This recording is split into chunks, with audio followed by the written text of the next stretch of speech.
On the 10th of September 1995, 4 friends and I embarked on a journey to walk the Kokoda Track. We departed Brisbane for Port Moresby and checked into our accommodation at Sagiri Lodge for a 2-night stop in preparation for the challenge ahead.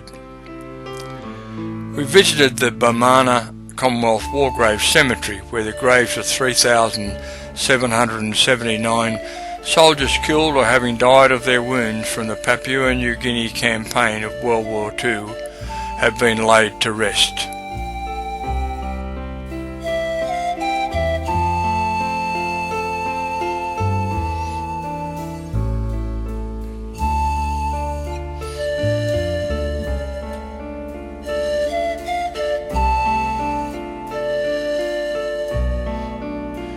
The evening was taken up with final sorting of food and equipment before the challenge of the adventure began. The next morning we travelled in the back of an open truck to Saguri village, where we collected our PNG guide Bobby Billy.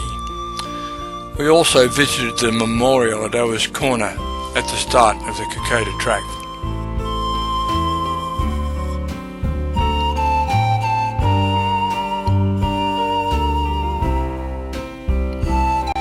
As we started out, we could see the start of the Owen Stanley Ranges, where we would trek for the next 9 days. We passed McDonald's Corner and down to the Goldie River, our first water crossing, where the locals have a flying fox set up to transport goods and supplies. For us, it was into the cool, fast-flowing water, scrambling over rocks and up steep banks, before making camp in the latter part of the afternoon.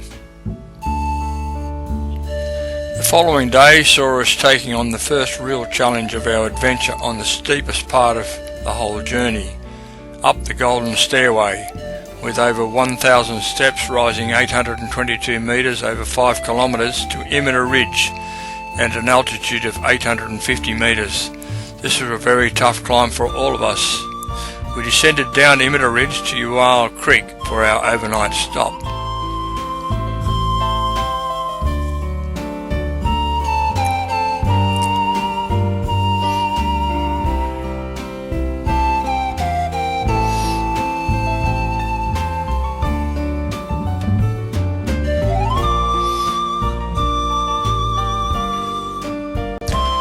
After breakfast, the day ahead was no different.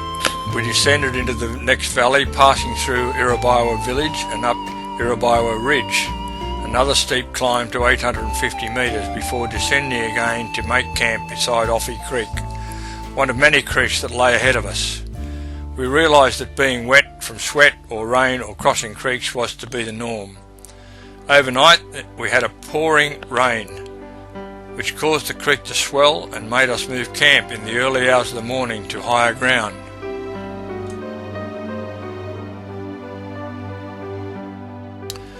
With some of our gear thoroughly soaked, we were glad to see sunshine and commenced our next climb over some serious hill trekking over the 9 false peaks, rising to the top of Maguli Range at 1,350 metres.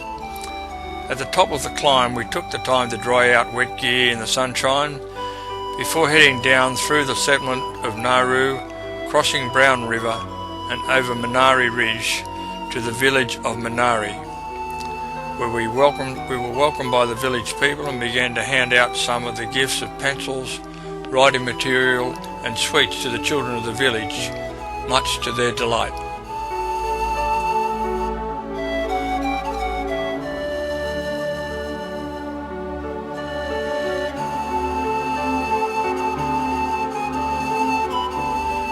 After leaving Minari, our next challenge was a climb to Brigade Hill, known as Mission Ridge, during World War II, at 1,415 metres above sea level. Where back in September 1942, the 2nd 14th, 2nd 16th and 2nd 17th Battalions withdrew in a battle with a far superior Japanese force. We managed to stay for some time on Brigade Hill, remembering those brave diggers who took on the challenge of Kokoda and managed to turn a far superior Japanese force around 53 years ago.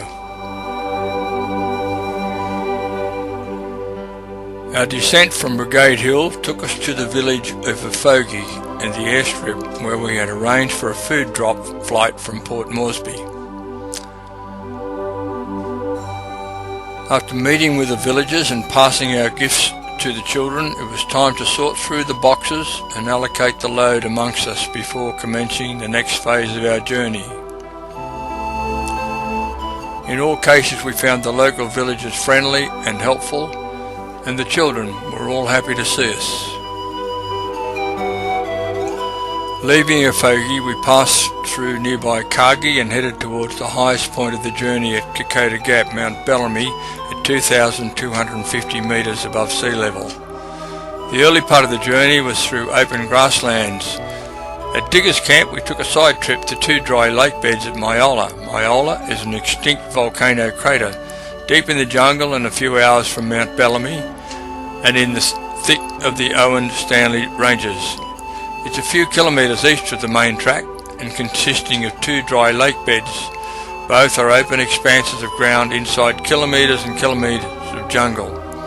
In August 1942, Myola was established as a drop zone and forward supply depot for the Australian and PNG forces.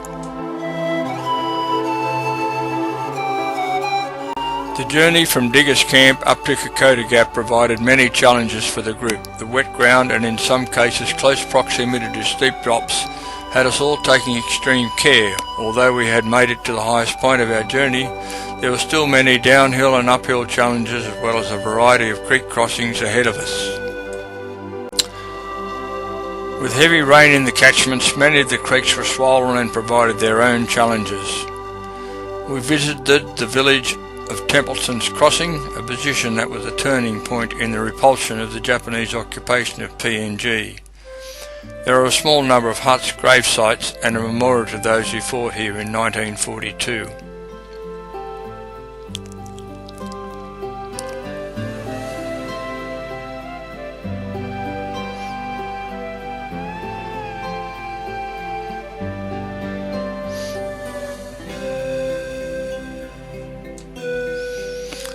At our overnight stop at Iora Creek, we had the heaviest rain of the journey, and the following morning we had to ford the creek with water over our heads.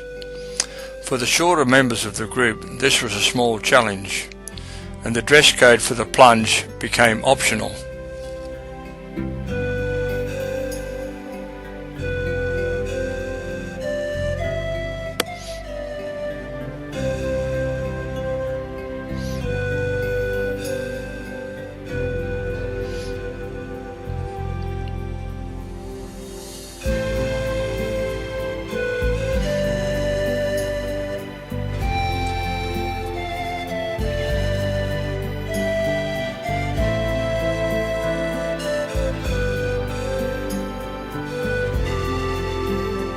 During the next day's travels we visited the village of Alola, perched on the side of the mountains, overlooking the valley, looking towards Kokoda.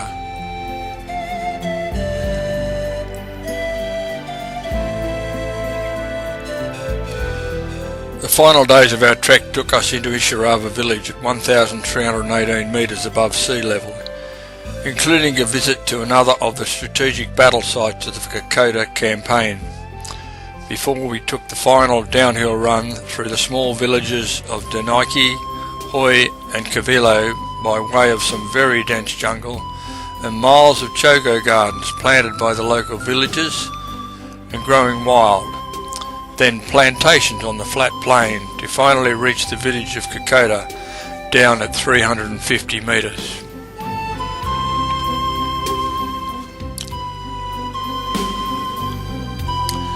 Sadly, we had arrived 4 days too late to be part of the 20 years of independence celebrations which were held in Kokoda. But we did have time to look around Kokoda village and its numerous memorials and museums before heading off to our next adventure along the coast via Popondetta.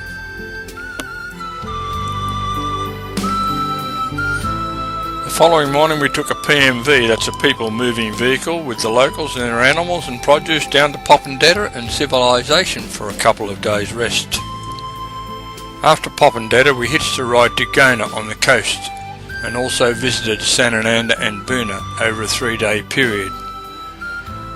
We all went for a swim down in Gona and visited some memorials and had a great time visiting the locals. Following local knowledge advice, we discovered that we could walk across the ocean from Gona to Sanananda at low tide, saving hours of walking by road and swamps. This was a bit of a challenge for the shorter members of the group, as the tide came in, their bodies seemed to shrink into the ocean. But luckily we all made it to dry land on the other side before high tide took over. Whilst in Sanananda, we watched a local hollowing out a tree trunk to make a canoe and did some more swimming and discovered a number of aircraft wrecks. Finally, a short visit to Boona before heading to Popondetta for a flight on to Port Moresby and home to Brisbane. This flight ran a little late, but we did make it on time to catch the flight and concluded our rather interesting and eventful journey.